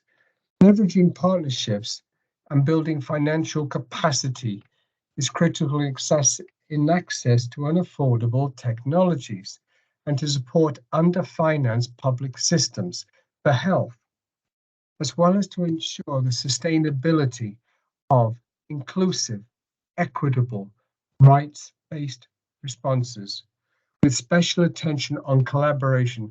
And I may point out here, this very much involves our donors, our development partners. We need to be proactive, imaginative. We need to take the initiative. Communities de facto, so often in resource poor or fragile settings, take their leadership, and they do so admirably.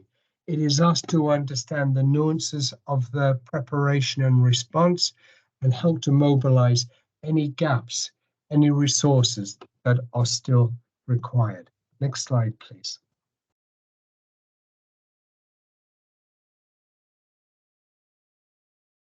Leverage on social protection mechanisms.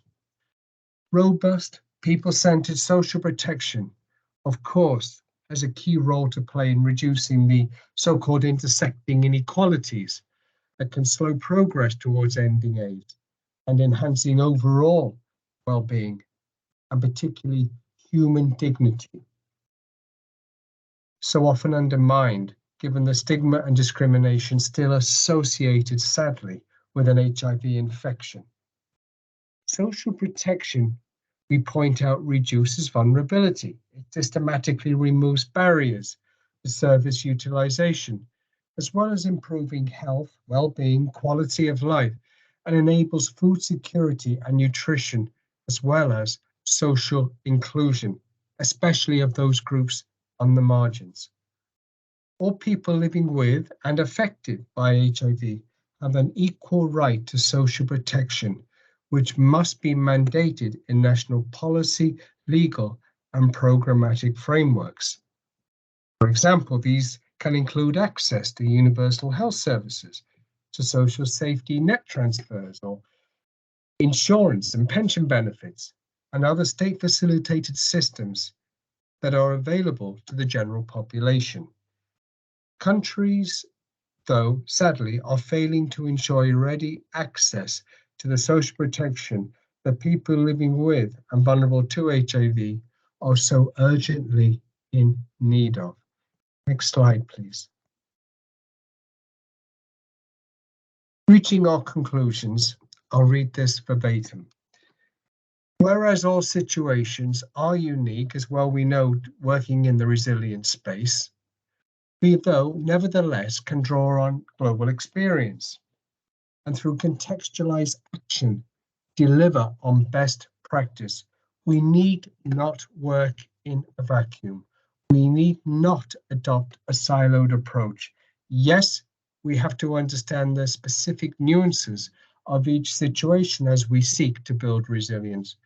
But let's not be blind to the very good global experiences in the region and indeed globally. HIV can only be understood when it is understood as a cross-sectoral issue, requiring across-the-board integration in promoting resilience of fragile or impacted communities, and to ensure that a grassroots approach drives the response. Very often we say this, we pay lip service to community action, but then we have a national budget, a national strategic plan, and that we have to deliver on so often. And yet, what of the communities? Have we always checked? Is this aligned to their perceptions, to their priorities? In ending AIDS, we must address the very complex nature of intersectoral and intergenerational risk and vulnerability. The only way we can hope to succeed in this is by listening to the communities where they feel they are most at risk of contracting HIV and other communicable disease, and where and how they feel and are ready to put their time and their effort and their resources into building a very strong grassroots response. One global example, and Southern Africa is absolutely no example, is to see HIV as a marker of vulnerability as well as strength. For example, HIV epidemic prevalence can so very often indicate levels of risk and volatility among key population. If it's on the rise, if there is a spike in infection, what is that telling us about our health and our protection and our resilient systems? We therefore need to develop core indicators in researching, analysing, constructing systems of national community resilience. Let's not see HIV as something of an out there development help type issue, but it is part and parcel in Southern Africa of everyday life. As we all know, working in the region, it is with us, within us, all the time. And until we actually understand that we need to develop those vulnerability and strength markers, indicators relating to HIV, then we are only ever doing part of the job. And lastly, we need to state that adequate provision of food and nutrition, it forms the absolute basis for a comprehensive global response here as elsewhere that must be prioritized in humanitarian and fragile systems. So often when we deal with HIV, we can come up with the most amazing HIV programs, robust, inclusive, grassroots-based, but unless the people with whom we work, with whom we serve and are committed, have adequate food and nutrition, forget whatever we do, because people are not foolish. Of course, people will seek the best, and that is food and nutrition. Once that is established, then we can move forward with our own integrated systems of HIV and AIDS vulnerability reduction. In humanitarian and fragile systems, to support proactive and healthy communities working in unity, we need to be the bridge between communities, between rural and urban, between countries. We need to be the bridge between the community action plan and the national strategic plan. Only by this genuine collaboration can we actually end AIDS as a public health emergency. Colleagues, I have in no way done justice to the situation of HIV and resilience, but to keep with time, I will close there and again acknowledge the substantial contribution of WFP and my colleague Charlotte in this presentation. Thank you very much. I'll close there. Thank you. Thank you so much, Gary, for keeping it short and sweet, but also for the words of wisdom, hey? So very well taken. I do have a question for you, but I think let's open up the floor for questions for Maxwell, Killian, and for yourself. So colleagues, I know we are running a little late. If you can just stay in for maybe 10 minutes at the maximum, we can finish off today's resilience session by having a quick short discussion on, you know, reflecting on the 3 presentations the speakers have just concluded. So any questions for Maxwell, for Killian, and for Gary? Colleagues, please raise your hands. Or you're also free to put them in the chat if you would rather not speak. I don't see any hands. Let me just open up. Nope, I don't see any hands, but I'll use the opportunity to ask a question to Killian. Killian, you had, based on the tool you presented or the dashboard you presented, you did say that you can model or you can predict a possible situation based on a series of variables and on historical analysis. I just wanted to ask you, do you use climate forecasts, for example, in coming up with a particular prediction or a particular scenario of what may happen in a particular point in time?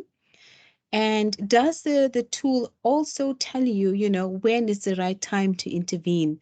Because you did say that we all know April to June or April to September, you know, would be quite fine. Our food security indicators would be acceptable because that's the harvest, post-harvest period. And we all know October to March is then the peak. But does it tell you within the peak period, ideally when vulnerability is likely to be at its highest? And in this sense, it is serving an anticipatory function. You know, have you ever used it in that sense from an anticipatory function? So that's the question that I have for Killian. And the question that I had for Gary was, Gary, you know, you really spoke very eloquently on how we need to consider HIV into resilience programming. And I think one of the points that you made was we really need to look at the factors that put vulnerable communities, particularly women and girls, at risk, you know. But how do you really factor this into resilience programming? How would you look at the factors that put women and girls at risk for HIV, for exploitation? You know, how would you program this? So that's my question for Gary. But perhaps we can start with Killian. Killian, over to you.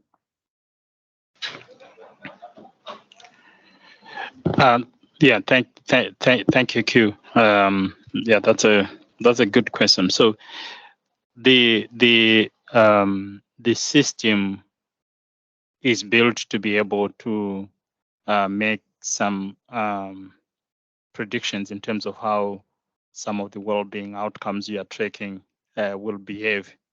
If we say no, or we have some prediction of what is likely to happen. For example, if there's going to be a 40% increase in maize prices, the main cereal, what will be the impact of that on households? Based on historical data and the time series analysis, you can be able to see how that will impact on households, and that could, I think, inform how you can design an intervention that can cushion households against that happening. The same maybe applies to household income. If there's anything that's going to impact on household income, you are able to tell what will be the impact of that on food security indicators or well-being outcomes that are likely to be impacted upon by that shock. So yes, there is some capacity for predictive analysis. We haven't fully explored that. One thing that I also just want to highlight is that this is not a system that's finalized. We are learning and adapting and improving it as we go. And I'm just hoping that at some point, all these capacities will be fully exploited to understand household resilience better and to do the predictions that are necessary for us to prepare for some of the impacts that can be foreseen in advance and inform the design of those actions that, if the assumption comes to pass, we are able to implement an activity that fully addresses the challenge.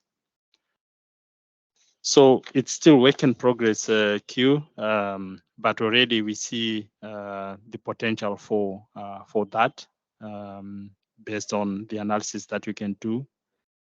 So I'm hoping that we will be able to add the nutrition component to the system as well, because currently it's not there, and keep on improving it and its capabilities. Thank you. Thank you. Thanks, Killian.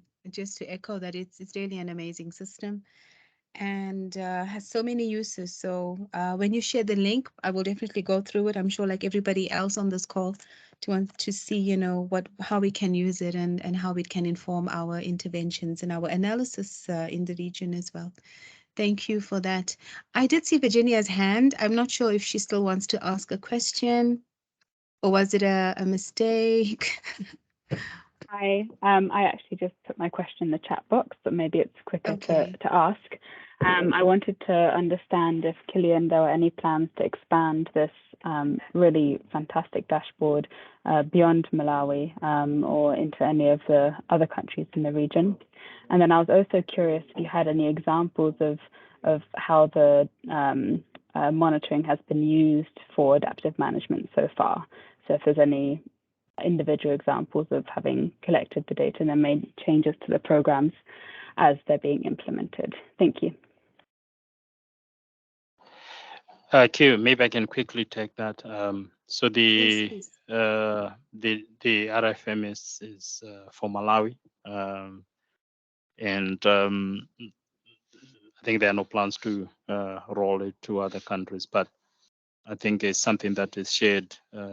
If some other countries are interested, then they'll be able to also adapt it and build it for their context and identify the outcomes that they want to track based on their activities. There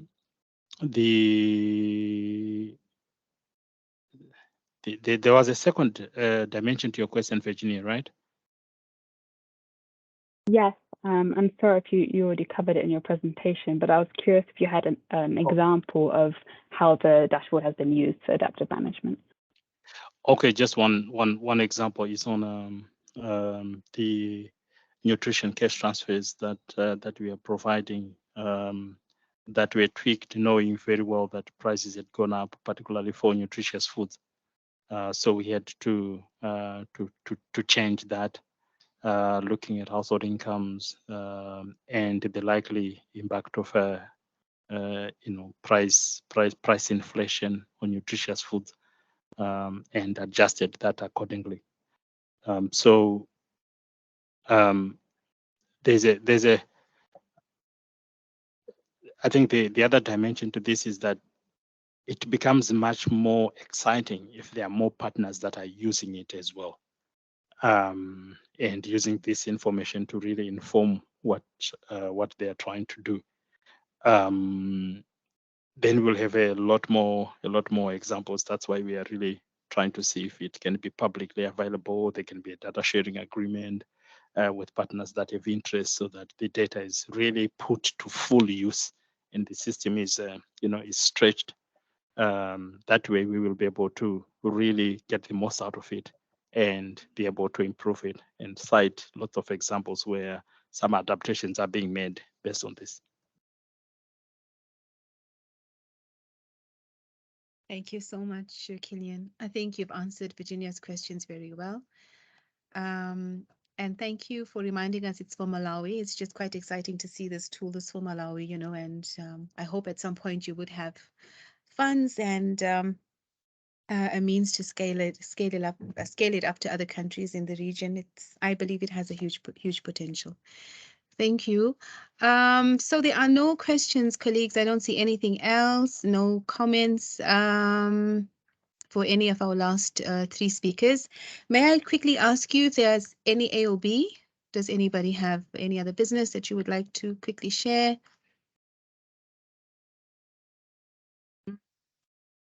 Maybe just to highlight, Sina, would you like to highlight something on the fertilizer dialogue? Hi, Q. Oh, yes. I think we have actually shared the information on this event through FNSWG and the other networks. FAO, working with a number of partners, including SADC, is organizing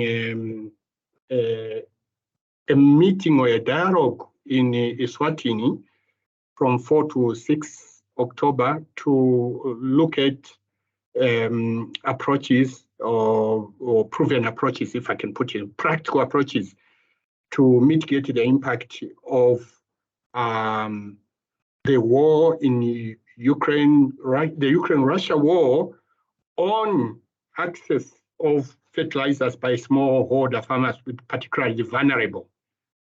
This meeting, of course, it cuts across Africa, but has been organized by the FAO in Southern Africa in conjunction with SADC and CADESA.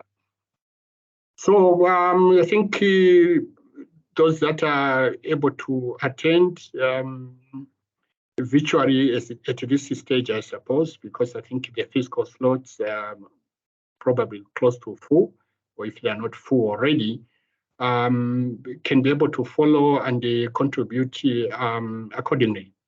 It's a very important part, I think, because you see rises of 150% in prices of fertilizer across our region, and that obviously will have an impact on access by the very poorest of our population. Thank you, Anova. Thank you. I also have 2 things to highlight, but I know, Kilian, you wanted to say something. I'm sorry, I cut you off and went to Sina.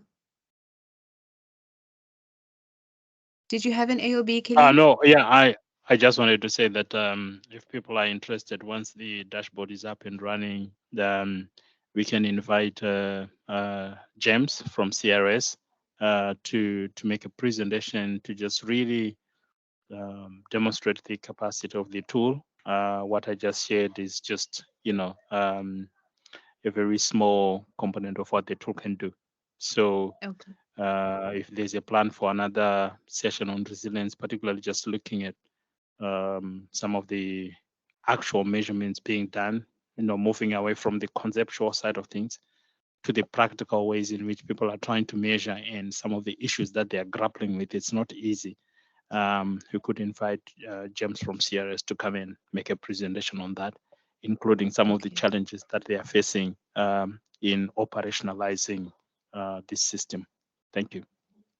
Thank you for that offer, Kilian. We'll definitely take you up on that, even if it's not at the next resilience session, but we could have a special webinar on the tool in Malawi, on the RFMS in Malawi. So we will note that as an action point.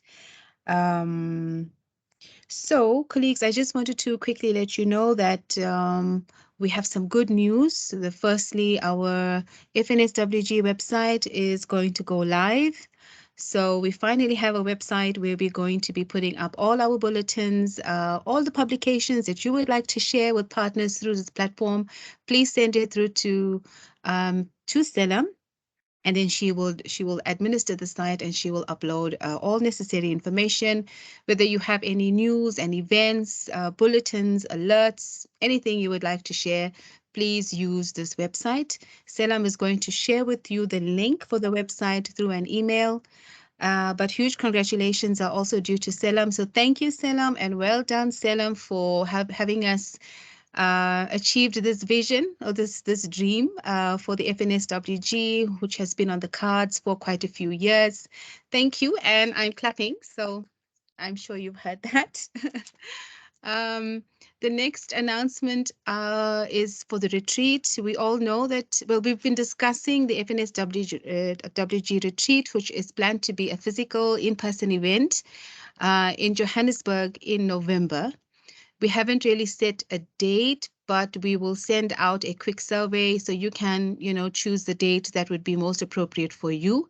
Ideally, it should culminate in a physical FNSWG meeting in November. So colleagues, please mark your calendars. For the retreat, we're looking at least 2 days, culminating in the FNSWG. It would be nice to see you. It would be nice to put our heads together and come up with a new strategy and to come up with a new work plan. So our work plan is currently very old. It's quite a few years old.